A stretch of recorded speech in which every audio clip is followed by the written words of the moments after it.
हाँ, अभी जो ये क्लास है आज का, ये आपको सामने दिख रहा है आपकी स्क्रीन पे, heating effect of electric current. Heating effect of electric current, मैं इसको हिंदी में भी आपको हिंदी इंग्लिश मिला के समझाऊंगा। ठीक है, अगर किसी को मेरी वॉइस नहीं आ रही तो वीडियो क्योंकि रिकॉर्ड इसी वजह से किया जाता है कि आप दोबारा उसको सुन सकें, तो लिहाजा क्लास में मौजूद रहिए, जाने की ज़रूरत नहीं, हो सकता सुनाई देने लगे और जो चीज़ मिसिंग रह जाएगी वो आप हमारे वीडियो के ज़रिए दोबारा देख सकेंगे और सुन सकेंगे। तो अभी जो हम पढ़ाने जा रहे हैं, जो हिंदी मीडियम से बच्चे हैं उनको समझ लेना चाहिए। ये हेडिंग आपको अपनी बुक में मिलेगी, विद्युत धारा के तापीय प्रभाव, इंग्लिश में कहते हैं हीटिंग इफेक्ट। और जैसा कि हीट वर्ड से सब लोग जानते हैं, हम किसी ऐसी चीज की बात कर रहे हैं जो गर्म होने से ताल्लुक रखती है। ठीक है, हालांकि साइंस में हीट का मतलब कुछ और भी होता है, बहुत लंबा होता है, बड़ा मीनिंग है। अभी आप सिंपल मीनिंग जाने कि heating effect of electric current, कि इलेक्ट्रिक करंट यानी विद्युत धारा से आप विद्युत धारा का तापीय प्रभाव या कैसे गर्मी पैदा करती है, बढ़ाती है, घटाती है, क्या करती है, इस बारे में हम आज के इस क्लास में इसको समझने की कोशिश करते हैं। We know that a battery or a cell is a source of electric energy. The chemical reaction within the cell generates the potential difference between the two terminals that sets the electron in motion to flow the current through a resistor or a system of resistors connected to the battery. हमें अच्छी तरह से ये मालूम है कि कोई battery हो या सेल हो, ये इलेक्ट्रिकल एनर्जी का सोर्स है। जो केमिकल रिएक्शन बैटरी के अंदर होती है या सेल के अंदर होता है, ठीक है, जाहिर सी बात उसमें केमिकल भरे होते हैं तो उनमें रिएक्शन भी होता है, उसकी वजह से पोटेंशियल डिफरेंस मतलब इलेक्ट्रॉनों का जमावड़ा, एक तरफ कम एक तरफ ज्यादा। आप यूं समझ लीजिए, किसी भी कंडक्टर के दो एंड्स पर पोटेंशियल डिफरेंस का मतलब क्या होता है, एक साइड में इलेक्ट्रॉन्स बहुत ज्यादा हैं, दूसरे साइड में इलेक्ट्रॉन्स बिल्कुल कम है या नहीं के बराबर है। ये समझ लीजिए, या इसको और दूसरे वर्ड में समझिए तो एक साइड में इलेक्ट्रिक करंट मौजूद है ज्यादा, दूसरे साइड में बिल्कुल नहीं है। ये पोटेंशियल डिफरेंस है, ये सब कुछ पोटेंशियल डिफरेंस, हिंदी में विभवांतर कहते हैं। और ये वो ताकत है जिसकी वजह से करंट का फ्लो होता है किसी भी सुचालक में या कंडक्टर में। ठीक है, अब दो टर्मिनल्स में जो पोटेंशियल डिफरेंस है मौजूद होता है, दो टर्मिनल, सेल में भी दो टर्मिनल होते हैं, बैटरी में आपने देखे प्लस और माइनस लिखा होता है बड़ा बड़ा। तो क्या होता है, प्लस और माइनस टर्मिनल्स के बीच में जो इलेक्ट्रॉन्स का मूवमेंट है, फ्लो है, मोशन है, जो इलेक्ट्रॉन्स का मोशन होता है वो करंट को कैरी करता है या करंट को जाने देता है, बढ़ाता है आगे। ठीक है, और वो भी कैसे बढ़ाता है, रजिस्टर यानी रेजिस्टेंस, जो प्रतिरोधक है उसको क्रॉस करके, या प्रतिरोधक क्षमता को भी उसको ओवरकम करता है, उसको जीत लेता है, उसकी ताकत लगा के उसको ओवरकम करता है और दूसरे तरफ जाता है। ठीक है, ये सारा काम जब होता है, we have also seen that to maintain the current the source has to keep expanding two different things. expand से जुड़ा है, खर्च करना पड़ती है, कि पोटेंशियल डिफरेंस को मेंटेन रखने के लिए, विभवांतर को बनाए रखने के लिए, या करंट को बनाए रखने के लिए, करंट को, विद्युत धारा को चलाए रखने के लिए, सोर्स जहां से विद्युत धारा निकल रही है या इलेक्ट्रिसिटी निकल रही है उसको अपने अंदर जो धारा है, जो जो ताकत मौजूद है, कुव्वत मौजूद है, उसको खर्च करते रहना पड़ता है। ठीक है, जो विद्युत धारा मौजूद है उसके अंदर उसे खर्च करेगा।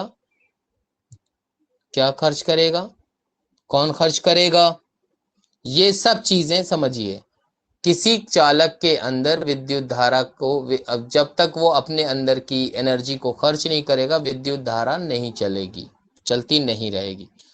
अब ये एनर्जी जाती कहाँ है, जो वो ताकत खर्च करेगा। आप समझिए, साइंस की लैंग्वेज में दो चीजें, एनर्जी और फोर्स। एनर्जी क्या है और फोर्स क्या है, थोड़ा सा इसको समझ लिए तो ये टर्म समझना आसान हो जाएगा। एनर्जी कहते हैं कुव्वत को, कैपेसिटी को। फोर्स कहते हैं ताकत को।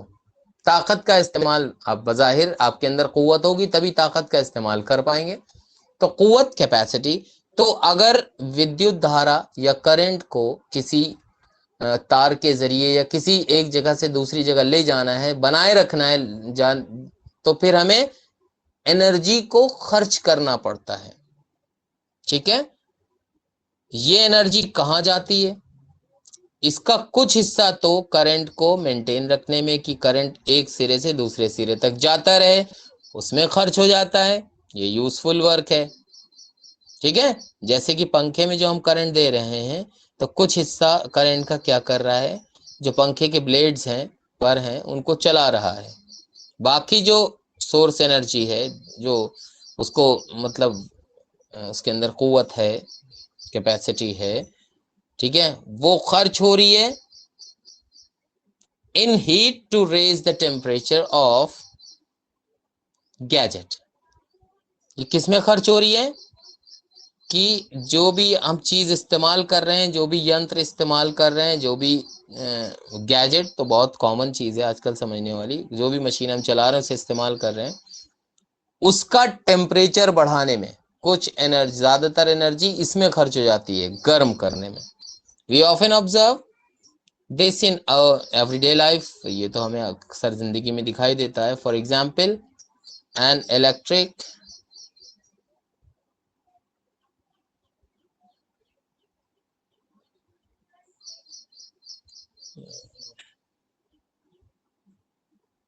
वेट कीजिए, ये कहाँ गया,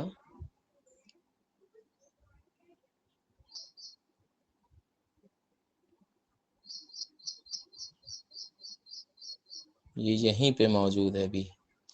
अच्छा, तो हमने ये अपनी डेली लाइफ में देखा है। ठीक है, ये थोड़ा और ऊपर है ये।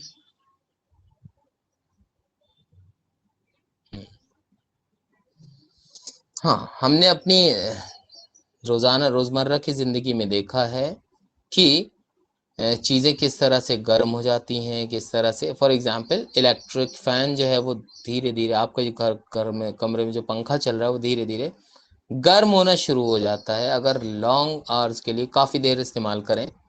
दूसरी तरफ जो इलेक्ट्रिक सर्किट है वो प्योरली रेजिस्टिव है, यानी उसके अंदर कॉन्फ़िगरेशन जो है रेजिस्टर्स का, वो कहाँ किससे जुड़ा होता है, बैटरी से। जो सोर्स एनर्जी है वो continuously gets dissipated entirely in the form of heat. अब उसमें क्या होता है, जो इलेक्ट्रिक सर्किट है उसके अंदर तो जितनी भी सोर्स एनर्जी है, जितनी उसके जहां से करंट शुरू हो रहा है वहां पर जो कुव्वत है वो तो कंटिन्यू खर्च हो रही है, उसको आपके इलेक्ट्रिसिटी को बनाए रखने में, मेंटेन रखने में। ठीक है, और अब उसमें क्या हो रहा है, एनर्जी का इस्तेमाल हीट के जरिए हो, मतलब जैसे जैसे आप जैसे आप अगर मीटर, अल्लाह ना करे, वैसे आपको थोड़ा समझदार होना चाहिए, लेकिन जब मशीन कोई चलती है या आपके यहाँ जो एमसीबी वगैरह मीटर के आसपास का एरिया थोड़ा गर्म महसूस होता है, ठीक है, तो क्या हो रहा है कि सोर्स एनर्जी जो है वो थोड़ा हीट डिसिपेट करता ही रहता है कंटिन्यू। ठीक है, इसको बोलते हैं, ये हीट कहां से आई, ठीक है, एनर्जी डिसिपेट यानी बाहर निकल रही है पूरा हीट की शक्ल में, ऊष्मा की शक्ल में। ये कहां से आई हीट, ये हीट आई है इलेक्ट्रिक करंट से। अगर वो बंद रहेगा, चाहिए कोई भी चीज बंद रखी है 4-6 दिन तक, तो क्या वो गर्म महसूस होगा? नहीं। हाँ, गर्मी ज्यादा पड़ेगी तो उसकी सतह गर्म हो सकती है, लेकिन पूरी तरह से कोई भी चीज गर्म नहीं होगी। लेकिन जब इस्तेमाल करेंगे तो उसमें गर्मी जरूर आएगी। ठीक है, ये कहाँ से आ रही है? इलेक्ट्रिसिटी यहाँ पर इसको दे रहा है, क्योंकि ये जो गैजेट्स हैं, जो इक्विपमेंट्स हैं, जो मशीन्स हैं, वो इलेक्ट्रिसिटी से जुड़े हुए हैं। ठीक है, अब ये जो है इफेक्ट जिससे इलेक्ट्रिक करंट गर्म कर रहा है चीजों को, इसको हम बोलते हैं heating effect of electric current. ये जो इफेक्ट है वो यूटिलाइज होता है ऐसे डिवाइसेस में जैसे इलेक्ट्रिक हीटर है, इलेक्ट्रिक आयरन है। आप देखिए ना, करंट जैसे ही आप लगाते हैं करंट से, तो प्रेस धीरे धीरे गर्म हो जाती है। इसका मतलब करंट ने क्या करा? उसके आयरन के निचले हिस्से को गर्म कर दिया। ठीक है, तो हीटिंग इफेक्ट, जैसे हीटर है, और आप यूं समझ लिए गीजर है, तो गीजर के अंदर भी वही फंक्शन है, वो पानी को गर्म करता है ना, तो गर्म करने का काम किससे कर रहे हैं? इलेक्ट्रिक करंट से ही कर रहे हैं। Then consider a current I flowing through a resistor of resistance R। मान लीजिए, अब इसको थोड़ा सा समझने के लिए मान लीजिए कि एक करंट I है, वो कहां से गुजर रहा है? किसी एक रेजिस्टर ऑफ रेजिस्टेंस, यानी रेजिस्टेंस R से, प्रतिरोधक R लगा हुआ है, उससे उसके एक सिरे से दूसरे सिरे तक गया। मान लीजिए कि पोटेंशियल डिफरेंस यानी विभवांतर जो है वो इसके दोनों तरफ वो V के बराबर है। मान लिए T टाइम तक उस चीज को हमने चलाया, और चार्ज Q जो है वो एक सिरे से दूसरे सिरे तक गया प्रतिरोधक के। ये जो वर्क डन हुआ है, जो काम इतने में हुआ है, चार्ज Q को पोटेंशियल डिफरेंस V है ना, work done in moving the charge Q, कहां से ले जाने में? पोटेंशियल डिफरेंस V से ले जाने में, वो V इंटू Q के बराबर है। Therefore the source must supply energy equal to VQ। अब इसका मतलब क्या है?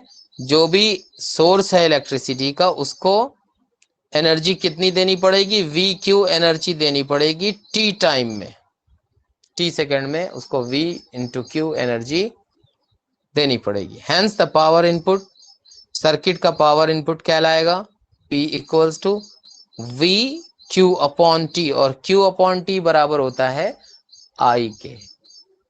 विद्युत धारा किसके? विद्युत धारा के लिए आप ये समझ लिए कि आवेश बटा समय, ये विद्युत धारा का फॉर्मूला है। और P पावर का क्या फॉर्मूला है? विभवांतर गुणे विद्युत धारा, या P equals to V upon Q, VQ upon T, VQ upon T यानी पोटेंशियल डिफरेंस गुणा चार्ज, और उसको आपने भाग किया T से। या सिंपल फॉर्मूला आप VI ले सकते हैं। अब देखिए, इसी का अगला हिस्सा मैं कोशिश कर रहा हूं कि आपको स्क्रीन पे दिखे। और the energy supplied to the circuit. अच्छा, ये इन्होंने बताया कि कोई प्रतिरोधक अगर R लगा हुआ है, तो R के दोनों सिरों के बीच में अगर V पोटेंशियल डिफरेंस है और Q चार्ज को T सेकेंड के लिए लेके जाना है, चलाना है, तो फिर पावर होगा VI के बराबर, VQ अपॉन T के बराबर। और the energy supplied to the circuit by the source in time T is, अब आप इसको सिंपली समझ लीजिए, जो एनर्जी सप्लाई की जा रही है सर्किट को टाइम T में, वो है P गुणे T, दैट इज VIT। तो P की जगह आप लिख सकते हैं V गुणे I गुणे T। क्या होता है जब ये एनर्जी खर्च हो जाती है सोर्स में? ये एनर्जी क्या करती है? रेजिस्टर यानी जो रेजिस्टेंस प्रतिरोधक है उसी पर काम करती रहेगी, धीरे धीरे उसे गर्म करती है। दस for a steady current I, जो अमाउंट ऑफ हीट जो H की शक्ल में प्रोड्यूस होना चाहिए, बनना चाहिए, तो आप उसको यूं समझ लीजिए कि heat equals to potential difference गुणा करंट गुणा टाइम।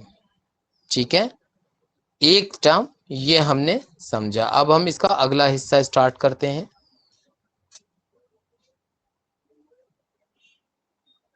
इसके जूम में कुछ प्रॉब्लम आई है।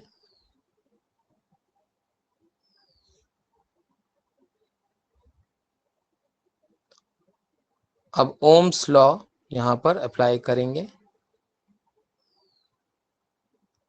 हाँ, ओम्स लॉ अगर इसमें अप्लाई कर दें, क्या था Ohm's law? H equals to VIT बताया उन्होंने।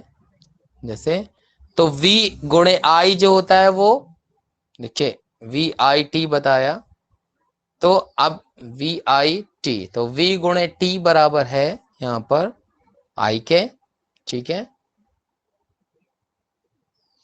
इसको लिख करके सॉल्व कर ले। I²RT समझ लीजिए इसको। VIT को हम V की जगह पर क्या डाल सकते हैं? IR। V equals to IR होता है और पहले से I मौजूद है, तो एक नया फॉर्मूला ओम्स लॉ अगर अप्लाई करेंगे तो हीट का एक नया, ऊष्मा का एक नया सूत्र बन जाएगा, जिसको हम कहेंगे I²RT।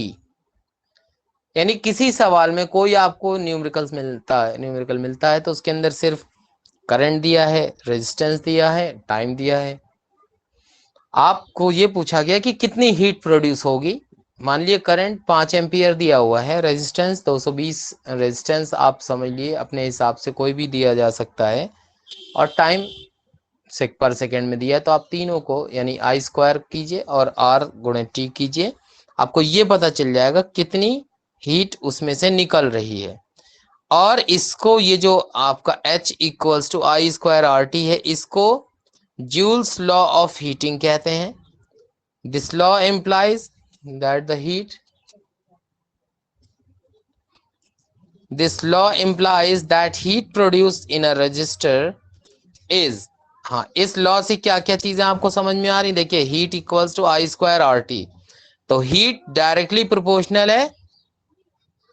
ठीक है, सीधा सीधा हीट बढ़ेगी तो करंट भी बढ़ेगा, या करंट बढ़ेगा तो हीट भी बढ़ेगा। तो I², करंट कितना होगा उसका स्क्वायर वर्क करेंगे तो हीट के बराबर, डायरेक्टली प्रोपोर्शनल है।